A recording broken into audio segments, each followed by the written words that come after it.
प्रवेश हुँदैछ बाउ र छोराको आमाको एन्ट्री बोजू दादी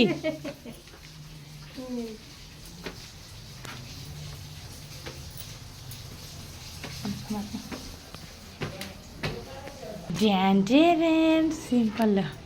जान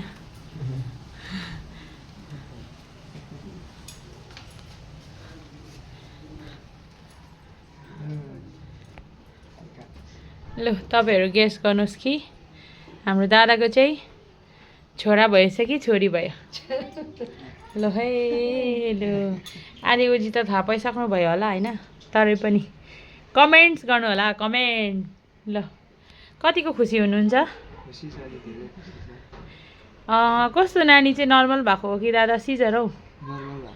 ल एकदम बधाई छ है एकदम नर्मल नानी जन्मेको छ हाम्रो भाउजूले चाहिँ एकदम फिट छ हाम्रो भाउजू हो ल तपाईहरुले कमेन्ट गर्नुस् ल के हो भनेर छोरा हो कि छोरी हो भनेर हुन्छ कस्तो कैसा लग रहा है अभी घर में बच्चा आ गया तो अच्छा लग रहा है खुशी का सीमा ही नहीं है ना